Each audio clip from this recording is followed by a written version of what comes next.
Hi, my name is Sherrie, and I'm an alcoholic. Hi, Sherrie. My sobriety date is May 29th, 1988. Class of 88 rocks. My home group is the Glass House Group in Fort Worth, Texas. I want to thank the committee for inviting me. Is there something I can do about that, or is that just how that goes? Do it? Pull it down? Okay. Sorry, every word I'm saying is coming right back at me. It's kind of disconcerting. I want to thank the committee for inviting me to be here, and gosh, this is a beautiful place. Gee whiz.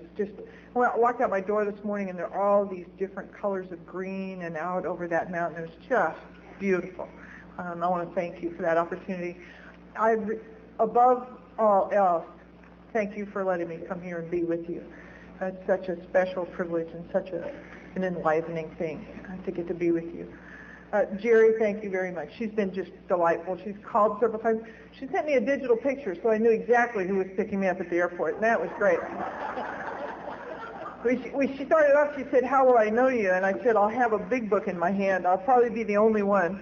And but she decided just to hedge her bet. She sent me a digital picture, and then I sent her a digital picture, so we were really clear about who was getting off the plane and who was picking them up. And that's terrific. You know, that's really nice, because that's one of the challenging things about going somewhere else, is when you get off the plane and and I love it when they go, "Oh, I'll just know you." I go, "Oh, I don't think so." So what I do is get off the plane and watch for the person who's going. I go, must be you. Anyway, you guys have been very thoughtful and very kind and very nice. You even gave me a new golf hat that says "Springtime in the Ozarks." It's very cool. I had a goal as a kid that it turns out a lot of people didn't have, but I was so self-centered when I came to Alcoholics Anonymous that I thought everyone thought the way I thought and valued the things I valued. And so for a long time I thought everybody wanted this. And I later found out that a lot of women did not have that goal. In fact, most women didn't. I many years later, found out that a lot of men didn't have that goal. It turns out that just me and a few sociopaths had these goals, but I wanted to be cold, hard, and mean. I wanted to be tough. If I walked up to you, I wanted you to back away from me in fear. And that was my goal from very early in life. I grew up in an alcoholic family. It was just like everybody else's alcoholic family. There's a lot of violence and screaming and driving through walls and all that stuff that goes on. And for most of the time when I was real young, I just wanted to go away. You know, I didn't want to be noticed. If you grew up in an alcoholic family, you know that that's a really good strategy. You want them to notice one of the other brothers and sisters, because if somebody's going to get hit or something, you just don't want it to be you. And so I just kind of would try to sort of blend into the scenery. And so when I started to drink, it was really significant, because what happened was all of that fear and that feeling of being on the wrong planet and all that sense of these big people that I needed to be scared of just kind of went away. Because when I took a drink, it just kind of went like this. It went. That's like, I was okay. Things were okay. You just got a little smaller and I got a little bigger and I wasn't so scared. Now the bad news about that is that fear is an important thing. It keeps you from doing stupid things, and I now didn't have that. And so I just did whatever I wanted to do. You know, I went where I wanted to go. I did what I wanted to do. If you had something I wanted, I just took it. You know, if you had something I didn't want, sometimes I just took it anyway. You know, I once stole 126 turn signal levers. You know, I wasn't real strategic about what I was taking. One of the people that I sponsors someone who stole a bird bath, and I met a lady who stole 48 Volkswagen rotors. I thought, man, we just do stuff like that, you know. I thought I could see us all in jail going, what are you in? You know, the big guys are going, what are you in for? I'm going, turn signal levers, bird bath, Volkswagen rotors, you know. But I thought I was really tough, and it was real important to me to be tough. Real important. And I did things that tough people don't do just to prove how tough I was. And it was a little bit hard, because I was this little girl with this little round face, these blue eyes and this blonde hair, and it's just kind of hard to pull off tough when you look like that. It was one of the great liabilities that I was born with. But I did the best with what I had. And The thing about alcohol, one of the things that was kind of weird, and it's still weird for me to think about it, is it allowed us to believe things. I mean, we could just create entire realities in our mind. And I know one of the realities I created, we had a gang in my neighborhood called the Pachucas.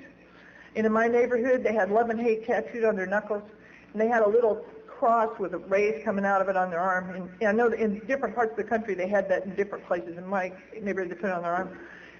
And these guys would hang out, and they would lean up against this building and smoke. And I'd go, I didn't want to get tattooed because I was afraid of needles, so I just wrote it in ink. I'd go lean up against the building, and I'd think I was part of that gang. And when I got sober, I told people I'd been in a gang. And after I was sober a little while, I realized nobody but me ever thought I was in that gang, you know? And those are the kind of illusions alcohol creates for me, and alcoholism creates for me. I can just believe stuff no matter what's really going on. I'm just living in my head anyway, so who cares? And so you've got the picture. This is my stunning through childhood, and I became suicidal early on in my life and tried to kill myself a number of times, always sober, because the problem I had was I couldn't live here sober. You know, and I got very confused when people tried to talk to me about my drinking because they would get it backwards. They would talk to me about the problems of drinking. You're getting in this kind of trouble, and these things are happening, and you've got to stop drinking. And what they didn't understand was that was my solution. The problem, as I experienced it, was when I wasn't drinking. Because when I wasn't drinking, it would be like this. And I tried not drinking several times in my drinking career for a variety of reasons, usually because I was in some kind of trouble. And I was tired of, cops with flashlights and stuff like that. And so I would decide not to drink. I'm not drinking anymore. This is cool. I'm quitting drinking. I'm a non-drinker. This is great. I'm not drinking. Okay? Cool. No problem. Don't even miss it. This is great. I'm not drinking. It's really good. Not drinking. And then it just starts, doing like that, Hey, pretty soon I'm going to stop drinking. That's real hard to see when you get like that and you take a drink of alcohol and it goes. It's real hard to understand people who are telling me that drinking is the problem. And so when you start talking to me about my drinking, I would just not talk to you anymore. Sometimes I'd move in order not to talk to you anymore. So this was my early life. Wasn't drinking fun, and don't you miss it? Geez. But there was something wrong with me, and what was wrong with me got fixed by alcohol. And alcohol caused me a lot of problems, but they weren't anything like the problems I had when I wasn't drinking, because I just couldn't stand living here that way. When it began to cause me trouble, I started moving. I just moved places. Well, let me go back a little bit. When I was in high school, you can imagine, just from what I've told you so far, I was not like on the fast track to college. In fact, actually, I wasn't going to high school. I had some businesses, and I needed to go there to take care of some business, but I wasn't going there regularly. And when I was in high school, they used to make deals with folks like me. I don't know if they do that anymore, but they would say things like, don't come to my class and don't get caught. Just go wherever you want to. Don't get them to catch you. But don't come to my class. Just come, get some work, and leave. And so I would do that. And this one guy who made that deal with me, his name was Scott Nelson, who's my English teacher. And so I would just wander in whenever I felt like it, drop off stuff and pick stuff up. And so one day I wandered in, and this woman is standing by the door, and she gives me a tardy slip. I thought, she doesn't know who I am. And so I tried explaining it to her, and that began this very rocky relationship because it turned out she and Scott, without my permission, had traded classes. She was my new English teacher. She did not want to make that deal with me. She thought I should come to class. And I caused all the trouble I could, and she was just not impressed. She just kind of kept working with me. But she was also a very kind woman, and she ended up just really being an important person in my life. She was the first person I ever thought really believed I could do something, and I started doing stuff for her in that class. That was the only class I would go to. Yeah, I'd conduct my business and do my stuff the rest of the day, and I'd go to English. And she she started talking to me one day about, she would even let me come stay at her house. I mean, she was really an amazing woman. I know that teachers today can't do stuff like that, but she did. And I wanted to show my gratitude. I stole her an assortment of hubcaps one time when she lost her. And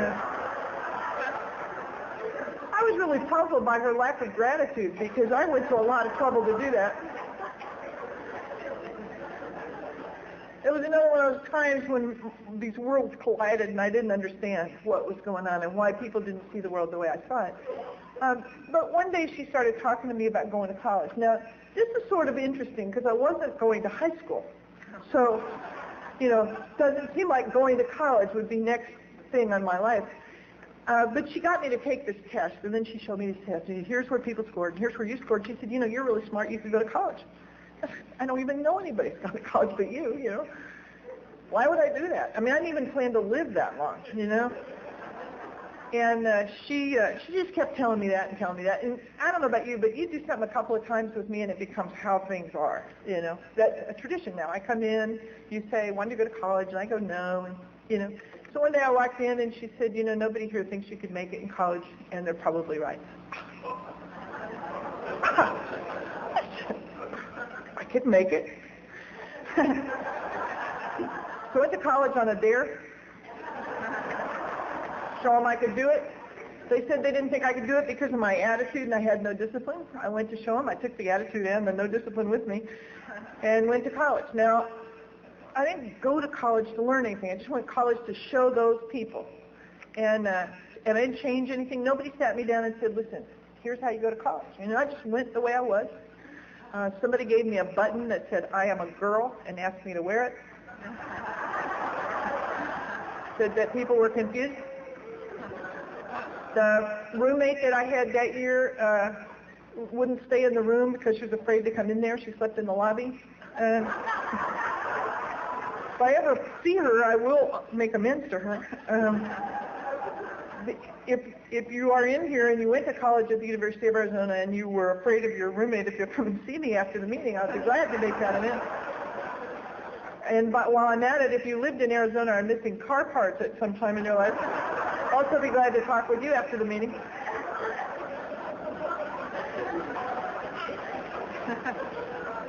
And so I went to college, and while I was at college, something really, really special happened to me. It was the second best thing that ever happened to me in my life, second only to drinking, and that is that I was in this one class, and there's this woman named Flo, and she used to iron, and the ironing board was attached to the wall, so if she was ironing something and I came out there, she either had to quit ironing or put up with me.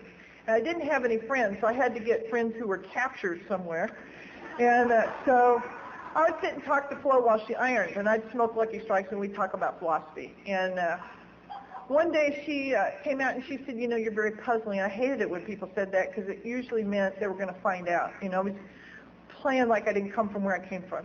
And I said, what do you mean? And she said, well, you make really good grades, but you never study. She said, I think you're afraid to try. I said, I'm not afraid of anything. She said, I think what you ought to do is, she said, I don't think anybody else needs to know, but I think you do. She said, why don't you just pick one thing and just do your best and just see what happens. Well, I like dares. I said, okay. Well, I didn't tell her okay, but in my mind I said, fine, I'll do that. I'm not afraid of that. Now, here's the funny part. I was alone in my room because my roommate's sleeping in the lobby. I would be up all night, 3, 4 in the morning drinking in my room. But now I'm going to study, so I'm afraid they're going to know. So I'm stuffing towels under the door. So I don't know why I think it looks different if you're studying than if you're in there drinking, but I don't want them to know I'm studying. I don't mind them knowing I'm puking, but they better not know I'm studying, And I worked really hard on this paper, and I really did do my best on this paper, and this magical thing that I've never really been able to adequately describe happened to me. I found out that I could take these pictures that I'd always had in my head, and I could put words around them, and I could put them out here like this, and I could make something new. And it was astonishing. And I fell in love with that. And I thought, I'm going to stay here, and I'm going to keep finding out about that. Now, I wasn't, like most people go to college to get out. I'm going to go to college and be an accountant or whatever. I didn't want to get out. I just liked being there. And so I'm just trying to be there. And I absolutely fell in love with learning. I took all these silly classes that were not in my schedule. I changed my major every semester. I just was having a wonderful time. A few years ago, I spoke at my alma mater, and some of the professors who were there at the time, where I was talking about that change, when I really fell in love with learning. And they said it didn't look that different from the outside. So, I still had my little attitude and stuff. But now I'm going to class, and now I'm reading books, and now I'm trying to understand stuff. And I came to believe that knowledge would solve everything, that if I just knew enough, I'd be okay.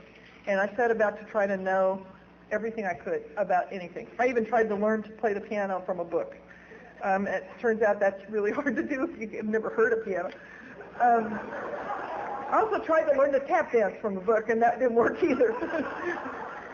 Those two things and alcoholism are the things that never work with just knowledge. I needed something else. But I thought knowledge was the answer, and I just tried to find out everything I could. And if you stay there and you really love learning like that, they make you graduate. So I went to graduate school. I continued to go to school every day from the day I went to college until I got sober.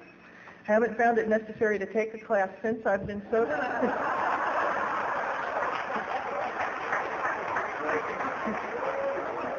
But as a direct result of my alcoholism, I have several degrees, including a PhD. They call that a terminal degree. That means you're supposed to leave.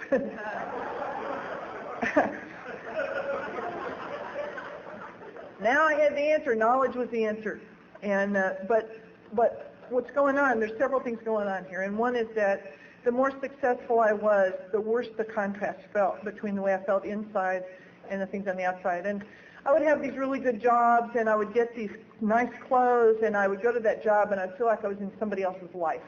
I would feel like I was dressed up in somebody else's costume clothes and had somebody. And so I'd come home from that job, I'd ditch those clothes, and I'd go to leather bars to drink because that was who I thought I really was. And I was so scared that they were going to find out. I mean, I just felt like at any minute they were going to come and tap me on the shoulder, and they were going to say, "We know who you are, and you need to leave." And when that would get too bad, I would leave, and I'd go somewhere else. And I'd try to be somebody else, and I'd try to start over, and I just was trying to outrun that feeling.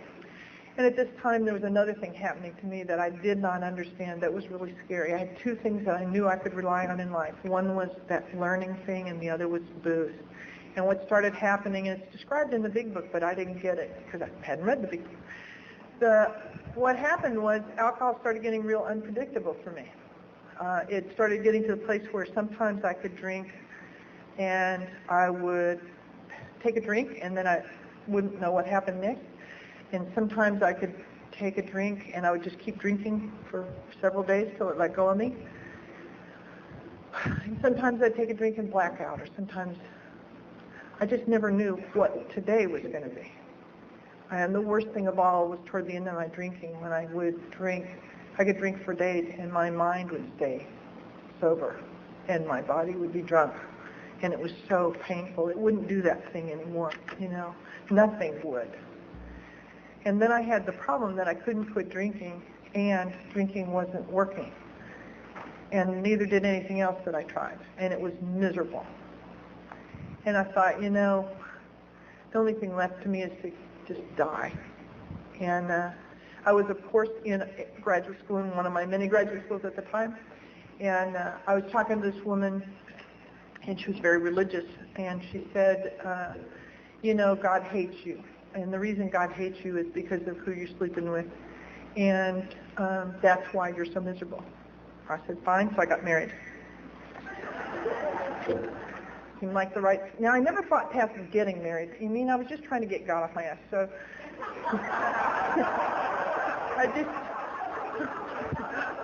I was a little surprised. I hadn't thought past the wedding.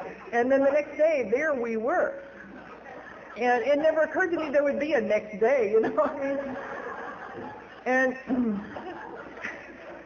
we started our married life saying things like, why don't you go away somewhere, And he also had opinions about my drinking. And this is the first time I had anybody who I couldn't get away from, who had opinions about my drinking.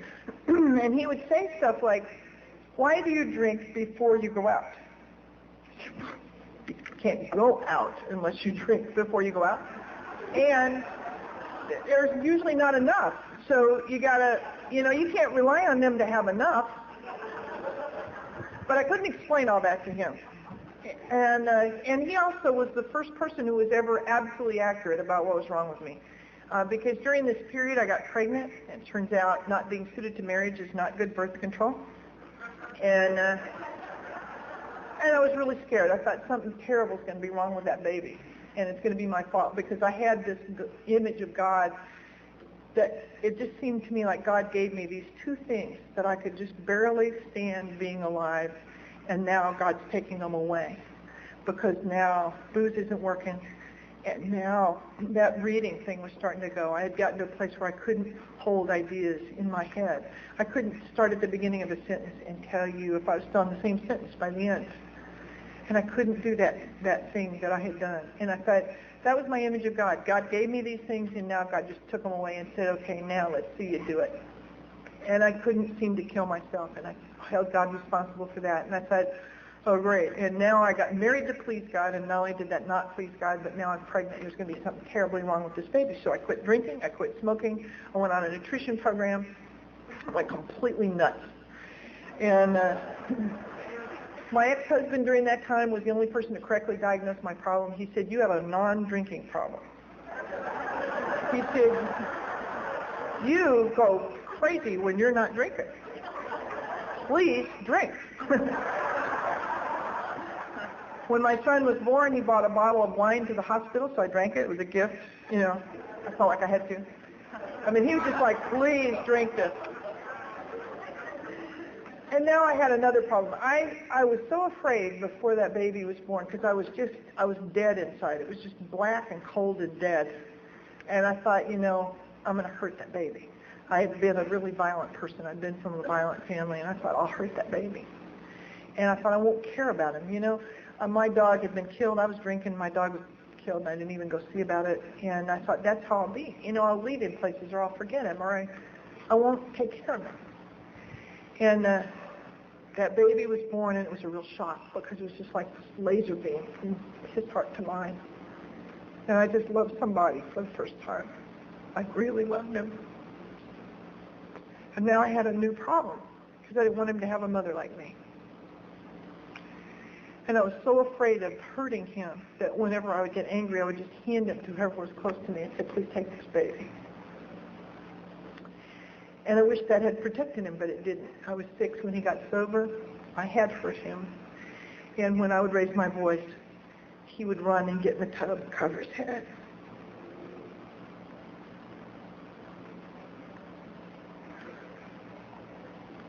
And I didn't know what to do. And I thought the only thing I could the first thing I thought of was to get rid of him, the husband. So I did that. And then that didn't make things significantly better. And I decided that I had 2 things. One was that I would kill myself, and that would be the best thing for my son. And the other is that I was going to go to war with God. And I thought, God will win, but by God, I'm giving him a run for it. And so I quit trying to please God, and I would just shake my fist at God. And it's amazing to me. If somebody did that to you and I know what I'd do. I'd just go, squash them like a bug, And God's response to that was to bring me to you and save my life and give me a life.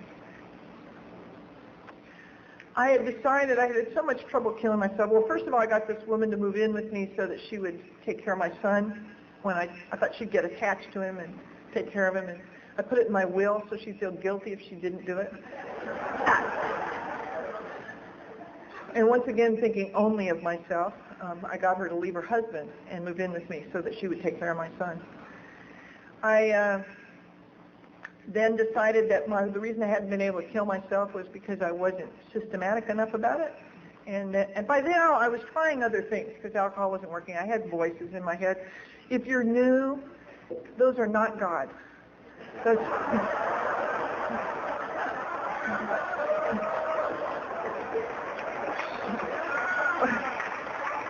For at least the first 5 years of your sobriety, the voice of God will sound like your sponsor. Yeah. God will not speak to you through the heater vent, much as it seems like it. But I didn't know that, so I thought me and God were having conversations, and I thought we had a deal. And I thought the deal was if I tried everything I hadn't tried, proved it didn't work, I could kill myself. And I wanted to make sure my son was taken care of, so I got that woman to move in. I went and got a job so that I would have insurance. I bought a lot of stuff, which was really stupid because I got really bad loans because who cared? I wasn't going to have to pay it off. And again, if you're new, don't do that because they make you pay it all back when you're sober. And then I set about trying anything I hadn't tried, and it was very odd that during this period of my life, people were suggesting things to me. The woman I got to move in with me, her father had 14 years in Alcoholics Anonymous. Her mother had a bunch of years in Al-Anon. And I didn't know these people, but she would talk to me about the way her father drank, and it would scare me because he was a lot like me. And I didn't want her to find that out. And her mother came to visit and would, her sister actually is the one who just looked at me one day and went, "Who's the alcoholic in your family?" And I thought, what's with these people? I'm not talking to her anymore.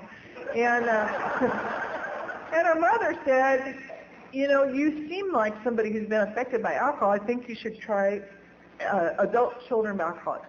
I said, how many times you got to go? She said, 6. I said, fine. I went 6 times. I wasn't trying to get better. I was just ticking off the 6 so I could kill myself. And somebody else said, I'm afraid you're going to kill yourself or somebody else, and I think you got to go to a shrink. We had a shrink on campus that was free. I'm not going to spend money. I'm just trying to, do the stuff so I can get out of here. Went to the shrink. Turned out that guy specialized in alcoholism. Now here's the weird part. He was only there that little period of time at that university. And he turns out if you just answer basic questions like who's still alive, they figure out that there's alcoholism in there. And they ask me, I don't know why they ask this. How much do you drink? 2. A little. And he said, well, I think you're at risk for alcoholism, and I think you ought to stop drinking. I said, fine. And I tell you, if I'd been hooked up to a lie detector, that needle wouldn't have moved. Fine, I'll quit drinking. 2 days later, I had been to this ACA meeting, and I had a big book. And 2 days later, I'm looking. I can't make the book make sense. Reading that book, and there's one sentence in that book that just was the first sentence I could read all the way to the end. And that sentence said, if you think you might be a real alcoholic, step up to the nearest bar room and try some controlled drinking. I slammed the book shut and said, that's a damn good idea. And I poured a glass of whiskey. I did not ask you what that meant, I didn't even read the next sentence to see if it told me. I just thought that was a good idea. I did 2 days without a drink. I decided it meant just drink all you can today and try and stop tomorrow. And I took that drink, and I'll never forget that drink because when I drank that first glass of whiskey, and it just went, and I thought, it's back. I drank the second glass of whiskey, and I just went stone cold sober. And I drank the third glass of whiskey, and I just stayed sober. And I sat in a chair in my living room, and I thought, it is over. I do not know what to do, but it's over. Now, somewhere in there, somebody had given me a tape, and I didn't know what was on the tape. I didn't know anything about AA. I knew you didn't drink, so that didn't seem like a good solution. Not drinking had never worked out too well for me. And so I had this tape. I don't want to listen to it, because I really do contempt prior to investigation. My first response, if you say, here's a new food, my response is, I don't like that. And then somebody has to say, you've never tried it. I go, oh, okay.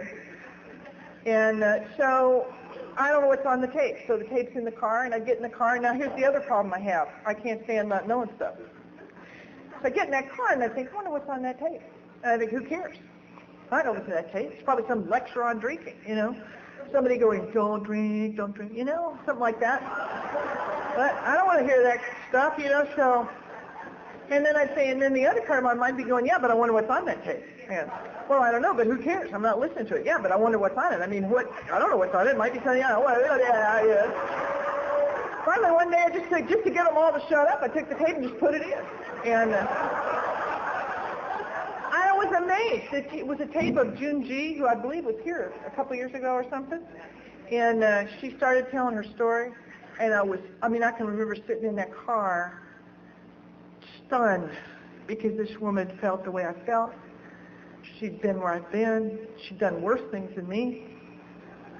She said what was wrong with her. She's describing my insides. I've never been that much like anybody. And she says what's wrong with her is she's an alcoholic. And I thought, that cannot be it. You know, that just can't be it. Because what I knew about you is that alcoholics are people who drink, and then you come here and quit drinking, and your life gets better. My experience had been when I quit drinking, I go nuts. So going to a place where they're known for not drinking is kind of hard to see the solution. If you're new and you're here and you're not drinking and you're really having a hard time, you're just holding onto the chair, I want you to know that not drinking is just the entrance requirement. That is not what Alcoholics Anonymous is about. That's your part. What Alcoholics Anonymous is about is working a program that will allow you at some point to escape that. It will simply be removed from you. But it won't be removed by just sitting here. You got to work the program. So I had, Sean, like, this doesn't seem like a good plan, but it was her plan. And she was the only person I'd ever heard. It was just like me. So I thought, maybe I'll just try it. At the end of that tape, she talks about how she wanted to be who she was. She wanted to feel the way she felt. She wanted to look the way she looked. And I thought, that'll never happen.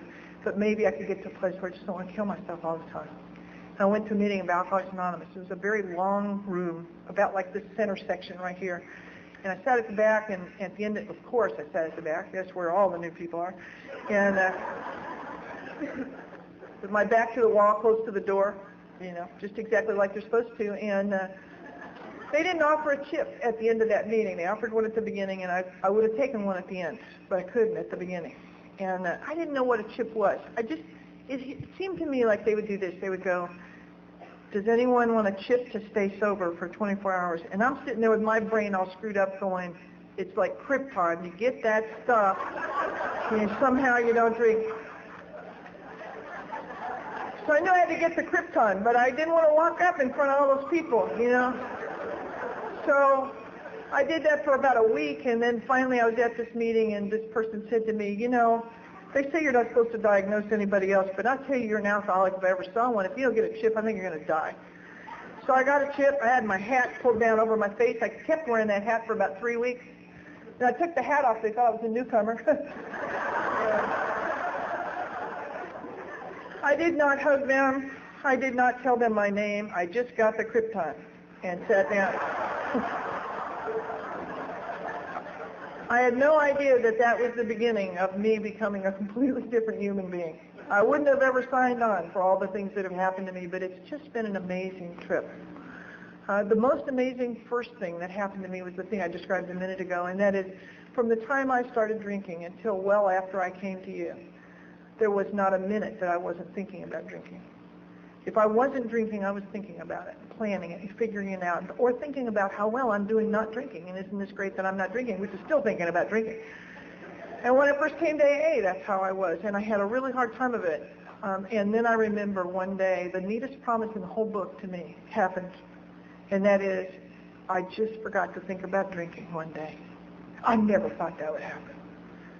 I didn't even notice it till my sponsor said, this is the first time since I've been talking to you, you haven't been talking about drinking. She said, I think the compulsion is being removed from you. And I was like, man, wow. That's still amazing to me. I live my life on a daily basis not thinking about drinking, not fighting it, not trying not to drink. It's just been removed. It's just gone. I love that. I had to work the steps really early. I think we all have to, but I actually did it. And I'm not one of these people who says, a step a month. I would have died on that plan. I had to do the plan that's in the book, where you start and you move through those steps. And I did that, and my life started to get better. And I want to tell you about some of the adventures that I've had since getting sober, because I didn't just immediately sober up and life was wonderful. I had some rocky times. As you can imagine, from what I told you, I had a lot of things I had to learn and unlearn. One of them was this idea that I was tough, because I brought that right into AA with me. I had, as a matter of fact, when I was about 6 months sober, this woman said, my sponsor said, you can, in Alcoholics Anonymous, you can be anybody you want to be. And I said, good, I want to be James Dean. And The Al-Anon standing next to me said, I was here when you got here and I thought you were James Dean. And I said, thank you. And my sponsor said I couldn't talk to her anymore. People in that time, if people would come up to me and say, I was afraid of you when you got here, I would say, good. And I remember when I was 9 months sober, somebody came up and said, you know, I think you're not as cold, hard, and mean as you used to be. And I thought, I'm losing my edge. It was very, very important to me. Now, you taught me some things I had to do in order not to have to go back to where I was, and that was my real motivation. I never had sponsors, still don't have sponsors who explain things to me. I had sponsors whose explanations were things like, okay, fine, drink. Okay, what were you saying? I couldn't and I can't go back to where I was. I mean, I'll do anything in order not to do that. And so I have had to go to any lengths. And one of the tough ones was over that tough deal. And you shaped me up. I mean, I wasn't hitting people. I wasn't stealing. I thought I had cleaned up a lot. When I was 4.5 years sober, by then June was my sponsor, and she told me the difference between being tough and being strong, and I didn't get it. And I continued, and here was the kind of stuff I was doing. I was dating somebody in early sobriety, and it was one of those wonderful relationships that we have where you're together apart, together apart, together apart. And when we'd be apart, we went to the same home group, and I'd go to the meeting, and I'd be fine. Looking for somebody when I got that one. You know, I'm fine, no problem. You know, the other person would be there crying. You know, I'm like, what a wimp, you know. Of course, the people come to you when you cry too, and they comfort you. Nobody was trying to comfort me. It's like, hey, no problem. And the weird part is that's what I was doing at home. Hey, no problem. You know, it wasn't like that was a show for you. That was a show for me. And I just wanted to have no feelings inside, and feelings kept kind of awakening, and I did not like that part. I just wanted to pass on that whole thing.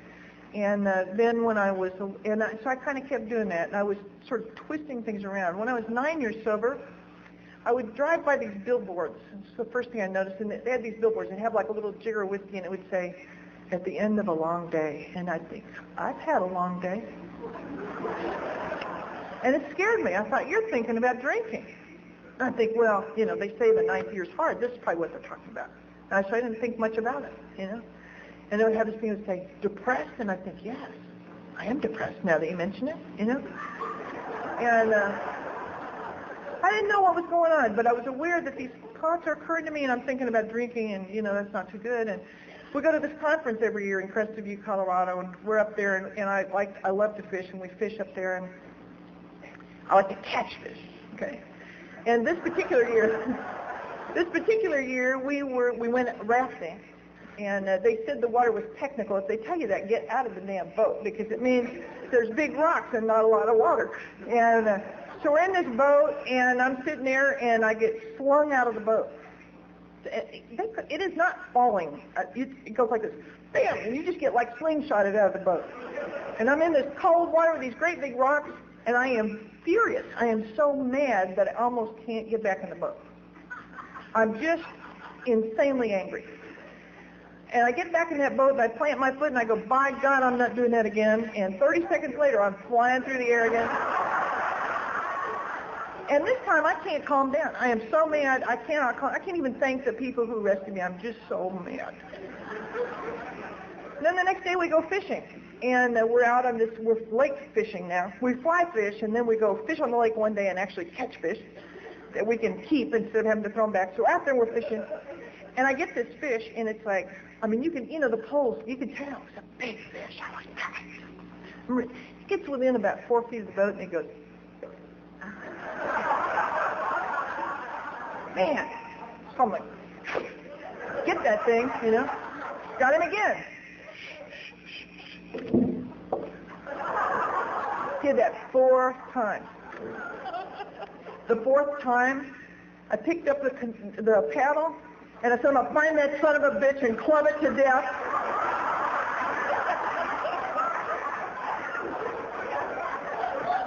Diane's in the boat going like this. And I thought, I never wanted to see that look on anybody's face again, and so I tried to make I was joking. Too late. Nobody in that boat's talking to me for the rest of the day. And then the next day something else happened, and I went insane. And I thought, there's something wrong. So then I called my sponsor. I really don't recommend waiting that long, but I did. I called my sponsor and I explained what was happening so she could tell me how to make that not happen anymore. And she said, when I was where you are, I was closer to drinking than I have been in my whole sobriety, before or since. She said, I've told you before, you have a choice. She said, you can be tough and drunk, or you can be sober and vulnerable. And she said, I think your time's up. And so I was talking to her in a payphone booth, and I slid down the wall. This was not good news. I mean, this is one of my deepest, oldest ideas. I didn't think you could live out there the way she was trying to tell me I had to live. But I couldn't go back to where I was. And as soon as she said that about this is as close to drinking as she'd ever been, I thought, that's what those drinking thoughts have been. That's not just, you're in your 9th year. That's you have a serious character defect, which if you don't deal with it, you're going to drink. And rebellion may be fatal. And I said, I will do anything. What do I do? And she said, go down to the meeting, find a meeting, go to the meeting, be with your people, and cry. I said, what else could we do? She said, that's it. I went to the meeting, and it turned out I didn't cry in that meeting. I don't know how to cry on demand. I've spent my whole life making sure I don't cry. And but that night, I was supposed to host the speaker. And it was, I don't know, it's just so silly, but there are certain speakers in AA that I just love them, and I get caught in their story. I know they're going to be okay, or they wouldn't be speaking in AA, right? But I get caught in their story, and I think, God, I hope she's going to be all right, And Sharon B. is one of those, and she was the speaker that night. She's a good friend of mine, and I'm sitting there, and my toughest friend in the whole world from Medford, Oregon, is sitting right there. In fact, Julie spoke here last year, and it was Julie and Sonia that were there, and my friend Sonia sitting right there. And Sharon's talking, and all of a sudden I feel these tears coming down my face, and I'm going, not here. I mean, there's 700 people out there. And I thought again, I've been to those turning places in my sobriety, those little places where you can go left or right, you go left, you're dead. It's the beginning of a decision to be dead. And I'm so grateful that for whatever reason, up until today, I've always been able to take the fork that leads me deeper into the program. And I thought, I'll cry. I'll do whatever I need to do in order not to go back where I was. So I just sat there, and I cried. And I thought, I'm going to get up, and my tough friend is going to look at me and go, I never want to see you again. And she didn't. It turns out nobody really had those standards and ideas but me. Nobody else thought that was even a good thing, And it took me a long time. But what I had to do, and it wasn't like I had to start doing something. I had to quit doing the things that I was doing to make it go away. I had to quit that instant response that goes, I don't care. Who cares? And I have reached a point in my life, oddly enough, my sponsor told me that this had happened to her, but it never happened to me. She said, when she was talking to me that day, she said, today, more people know I care about them than ever in my life, and I've been hurt less. And my mind is screaming, you cannot go out and live like that. That is not a good plan. And I will tell you that today, however many years later it is, 4, I guess, that today there are more people in my life that know I care about them. And I've been hurt less than I've ever been hurt. The people I sponsor know that I care about them and think they're the most incredible people on the planet. My family knows that I care about them and I think they're the most precious part of my heart. I teach at university. The students that I teach know that I deeply care about what happens to them and how they develop their talent and their abilities. I even have some goofy cats who know that I care about them and they're important to me and I won't hurt them. And I've been hurt less than I've ever been hurt. It turns out that most of the hurt that I was getting, that I was trying to protect myself from, was coming from my own sword. Take that! Ooh. I had this son that I told you about that was so afraid when he was 6. And after 1 year of sobriety, I used to carry 2 pictures around in my billfold. One was his kindergarten picture before I got sober, and the other was his first grade school picture after I was sober. In his kindergarten picture, his eyes are dead, and his face is just frozen. And in his first grade picture, there's the beginning of this little light in his eye. And he and I will tell you that today that light has grown until it just completely fills him. And he's an incredible human being. And we had some things we had to go through. They had to teach me. You had to teach me how to be a mother. And I didn't have a clue. And you taught me stuff to do. And I got to a place in about 5 or 6 years where I had a little house that I bought, and it's like middle-class neighborhood. I remember I talked to my sponsor one day, and I said, my former sponsor, and I said, do you ever just take it for granted that you have this kind of house? She said, are you kidding? We used to pee on lawns like that. And I had this little house, and I had flowers, and I had the grass, and my son's going to school, and I would go to that school, and I would pick him up, and I'd stand on the lawn, and I would watch the other mothers, and I would try to think how to be like them. How do they stand? How do they look? How do they talk? What do they say? How can I be somebody besides me? Because clearly I'm the wrong mother for him. So I need to figure out how to do this right. And I was so afraid that he was going to ask about my life, that I would have to kind of change the subject or get around. I just didn't want him to know. I'm creating this illusion for him, this little middle-class illusion. And we went through a period when he was about 12, I guess, where it was like he was just, it became clear to me that there was no violence, there was no conflict, there was no screaming, but there was also no connection. There was like a block of ice between us. We were just walking by each other. So this June was my sponsor at that time, so I think she still is today. And I called her and I said, what do I do? And she said, I don't have kids his age. Her kids are all younger than mine. So she said, and she doesn't share past her experience. So she said, you have to find somebody she said, I don't know why she said this. She said, find somebody in Al-Anon who's got kids. So I found, and I had just met Beverly R. We'd met at a conference, and she had grown kids. She had teenage grandkids, and she taught high school for 20 years. I thought she'd know something about it. And so I talked to her, and she could help me with a lot of things, but she couldn't help me with this thing because she didn't have that experience. And she kept saying, well, he's just... And so what my sponsor said was, she said I could ask God to make me a ready student, and if I would come here where the teachers are, that at some point a teacher would appear. And so I did that, and I did that for a long time. And one day I was at a conference, and Bob and Gloria D. from San Diego were there.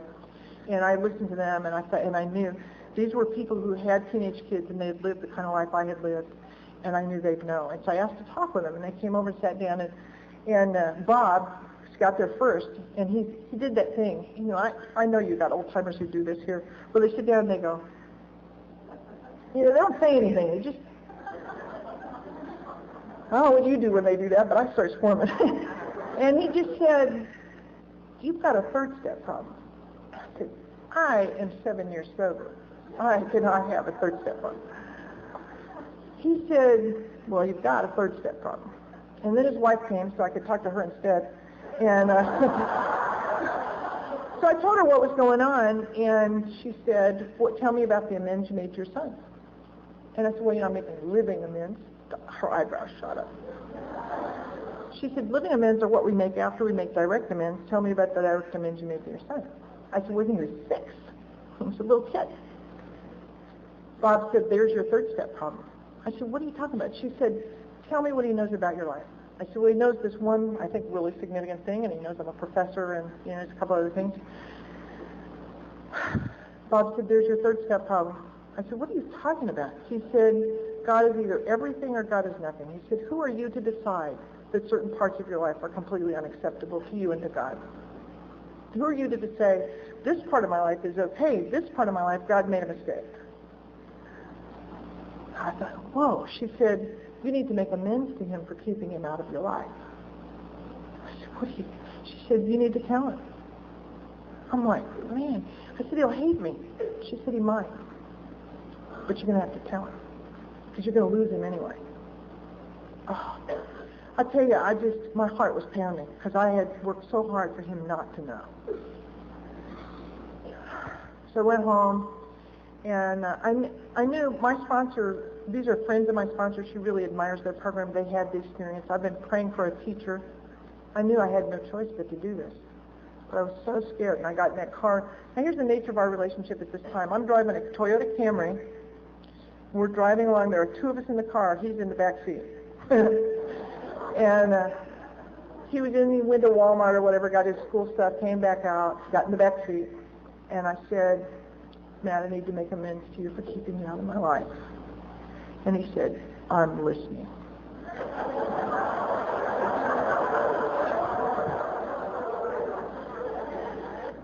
And so I told him about my life. And I tell you, I thought my heart was going to break. Because I knew, because I hated myself so much, and I thought, he's going to hate me. And there was a little silence after I got to talking to him, and he said, you know, Mom, I knew there had to be more to your life than I know about. Or why would they keep asking you to go talk in those AA meetings? You know, and I realized for the first time what I was making amends for, because he knew that I would come to a room full of strangers and tell you about my life, and I wouldn't tell him.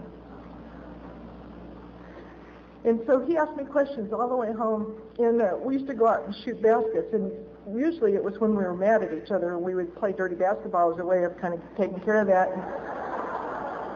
And this night he went home, and about midnight he came in and he said, you want to go shoot hoops? He said, I don't want to play basketball, I just want to shoot hoops. And I said, yeah. We went outside, and we just stood there and shot baskets and talked, and he asked me all kinds of questions. And we did that every night for over a year. He'd come in about midnight and say, let's go shoot some hoops. And we'd talk. Now, the Christmas before that happened, Diane took him out to buy me a Christmas present because she thought it was important that he buy me something. And he bought a book, and he came in the house from that shopping trip and threw the book at me. The Valentine's Day after that period of time, he had me driving around getting flowers for some girl, and he came out to the car finally, and he had 2 sets of pink carnations with pink paper and a pink ribbon.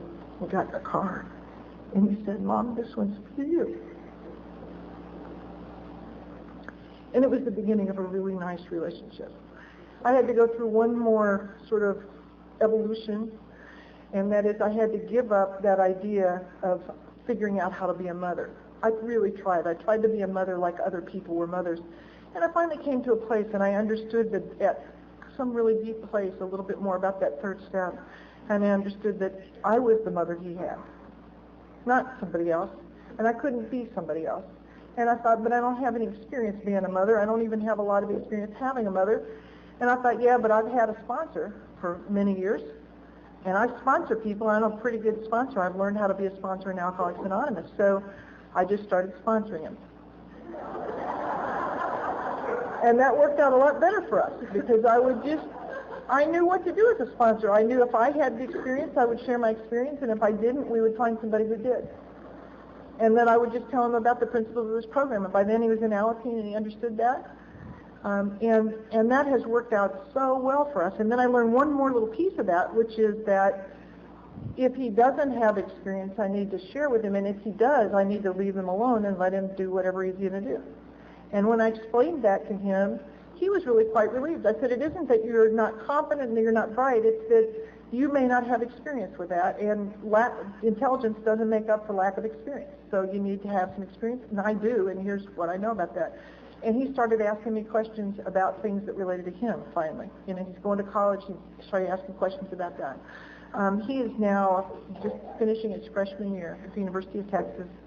And I'll tell you the gift you have given him, because this boy, this man, is kind, he's sensitive, he lives kind of at the heart of life.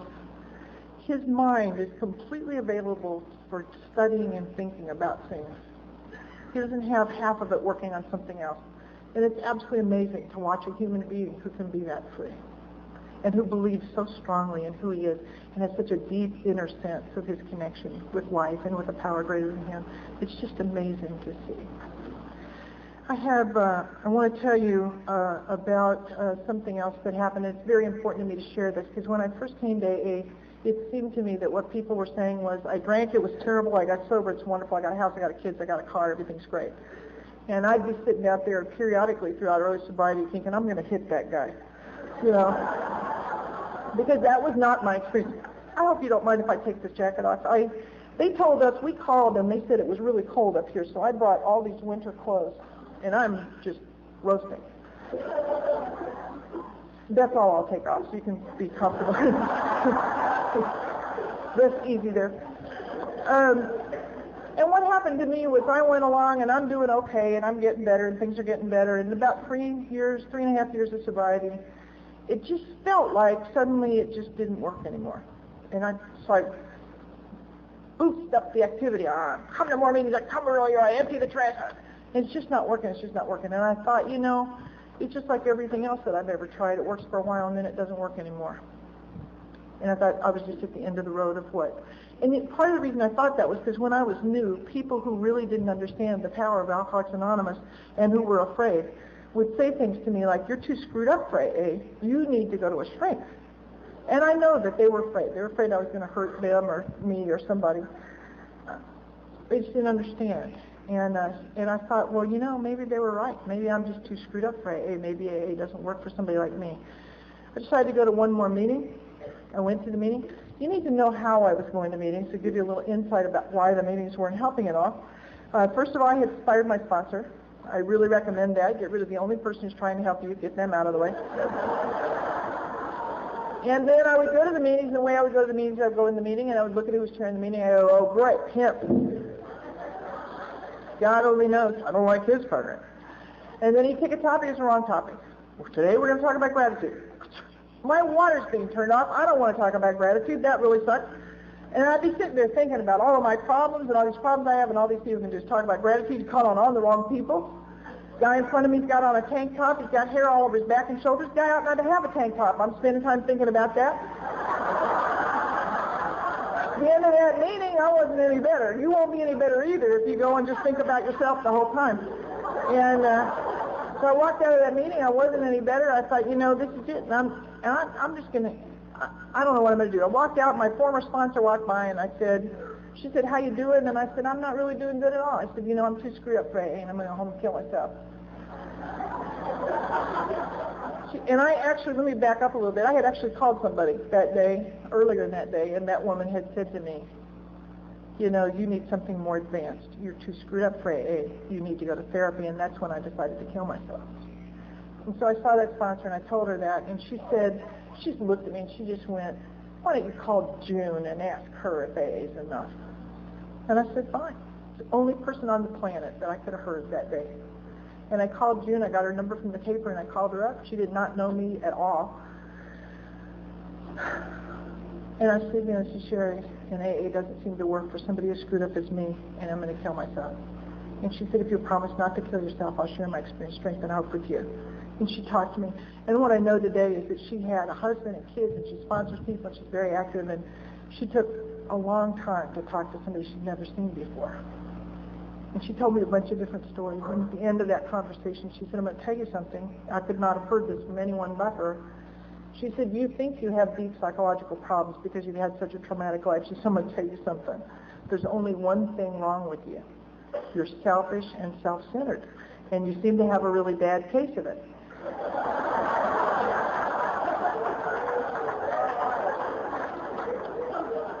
I didn't think that could be it because I hated myself so much I couldn't even look in the mirror.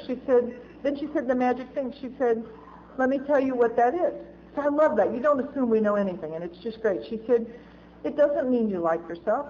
It doesn't even mean you think of yourself often. It means that's all you think about.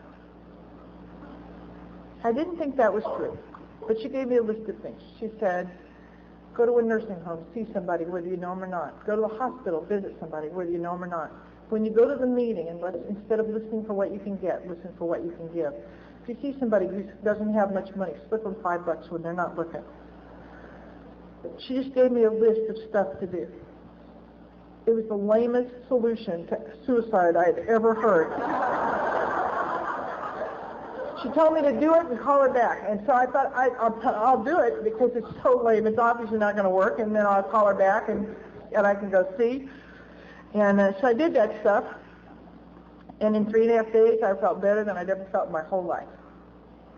And I learned something really, really important. I learned what my problem really is. My problem is not drinking. I knew that because if my problem was drinking, not drinking would make me better. And it didn't. Drinking was my temporary solution until I could get to you. My problem is that I have this twist in my personality that makes me selfish and self-centered and self-absorbed. And that's what's killing me. And I had no idea. And the longer I'm sober, the deeper that is, and the more I see that. And today, I am more afraid of that than I am of anything. And it took me a long time to get any relief from that at all. My sponsor pointed out to me that the 9-step promises are the answer to the 3rd-step prayer. And part of what it says in the 9-step promises is that I'm going to know a new freedom and a new happiness. And it's not talking about freedom like, oh, I don't have to worry about anything anymore. It's talking about freedom from the bondage itself. It's talking about being relieved of that relentless self-concern that I had. And that began a little turning point for me. That began to lead away from that and into some sense of real peace. And I remember when that first happened, it was just a moment that would come by, that would just be kind of a little peaceful moment. It was so quick, I almost didn't know what it was. It was like, and then it just started to grow, and I started to get this, it's just like sitting by a still lake, just that kind of sense inside. And when I was a kid, people used to wonder, and I used to wonder sometimes when I got older, why I wasn't afraid of going to jail, because that's not a fun place to go, and my brothers had gone, and other people in the neighborhood had gone, and it didn't sound like any place I'd want to go. And one would think I would quit stealing and doing the things that they send you to jail for.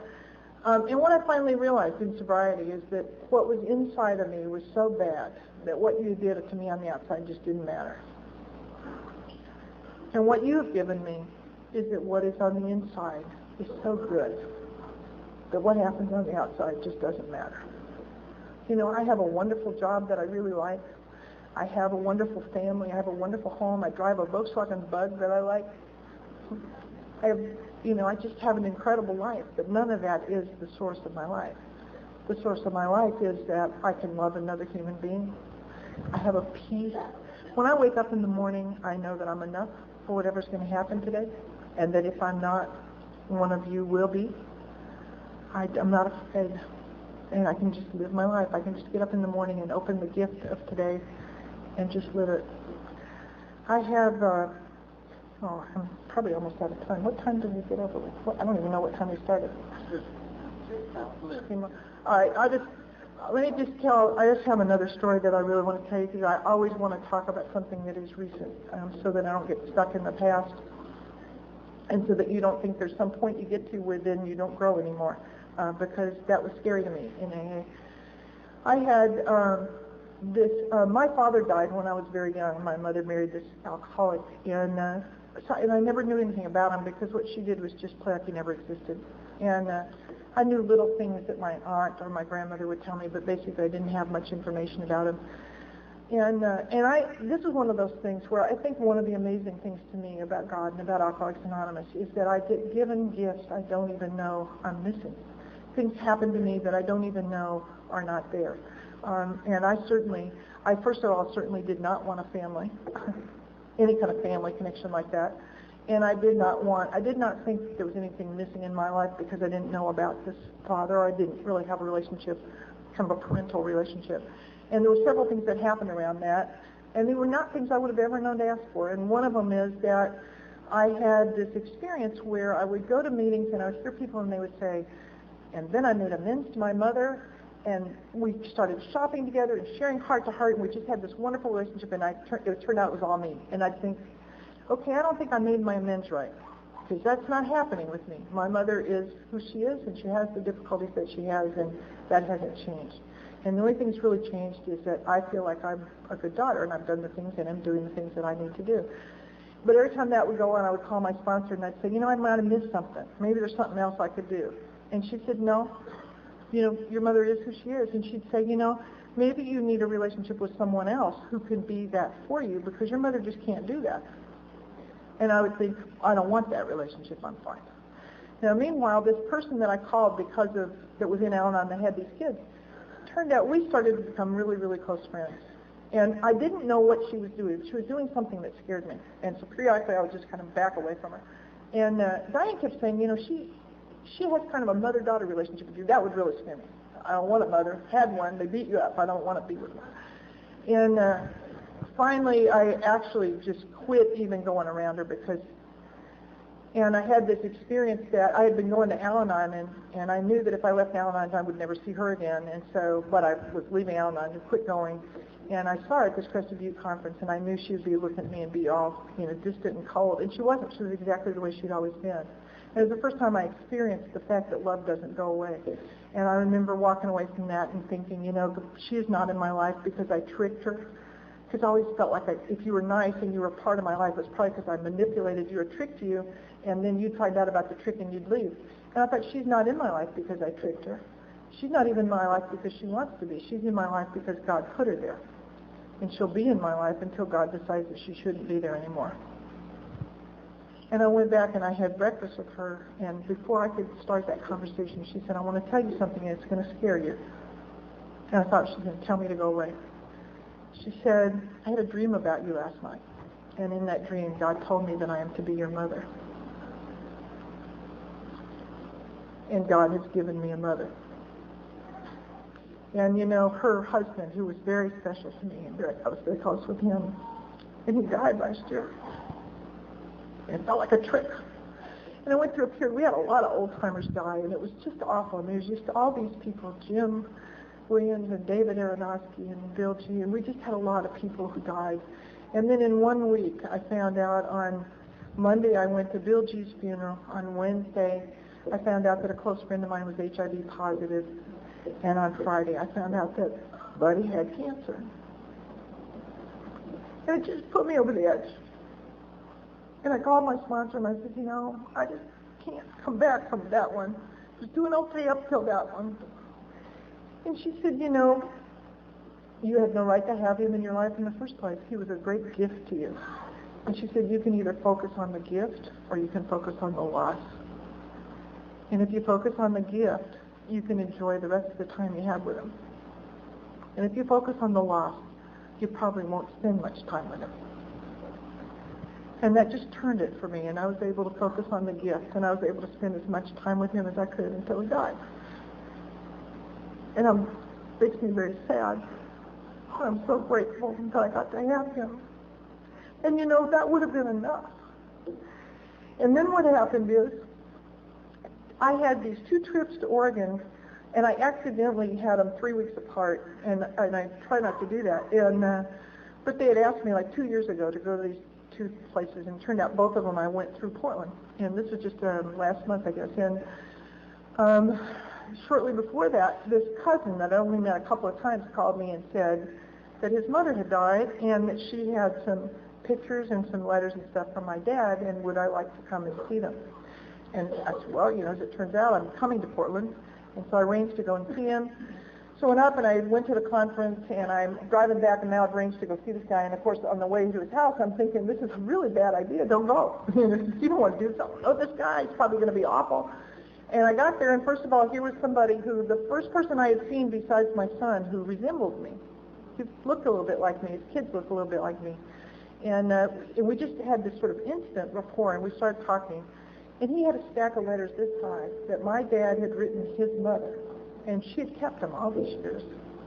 He had pictures of my dad when he was a little boy, and when he was a little older, and when he was grown.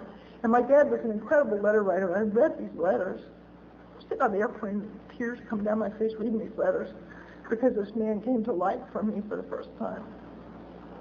And I came back and I scanned them and sent them to my son. The only reason I could bring those letters home was because I had 2 trips to Portland 3 weeks apart, and he could let me bring the letters home, and then 3 weeks later I could bring them back. And isn't that amazing? I couldn't arrange that if I tried. And isn't it incredible that 2 years before, God arranged that I would be in Portland 3 weeks apart, for the only time I've ever been in Portland 3 weeks apart, so that I could have those letters. I think it is absolutely astonishing, the things that you give me. When I came to you, I just wanted not to be killing myself. I either wanted to die or to not feel like I had to die on a daily basis. And you have given me a life that most civilians don't understand when I try to tell them about it.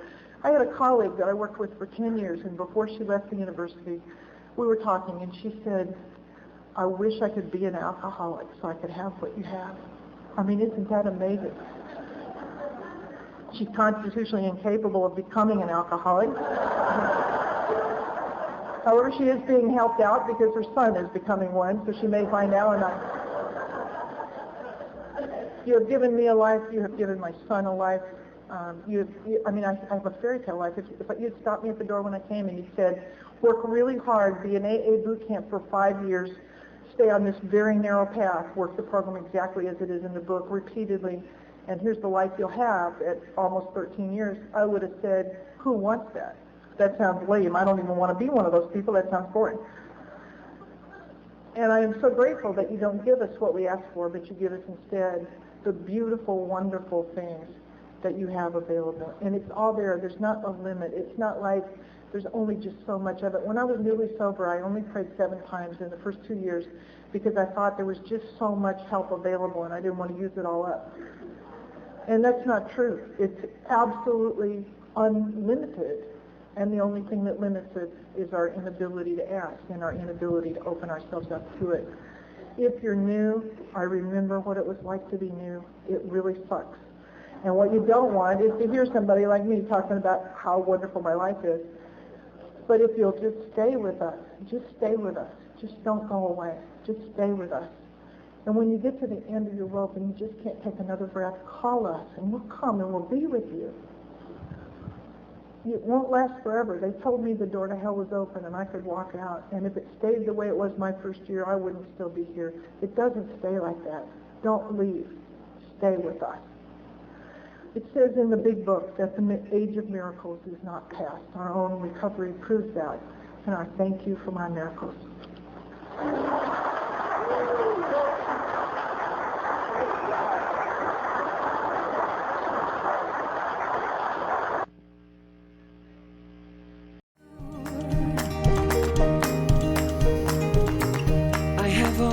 Been afraid of changes, but you show me life is full of faces. Sometimes clouds got in our favorite places, but we were young and unaware.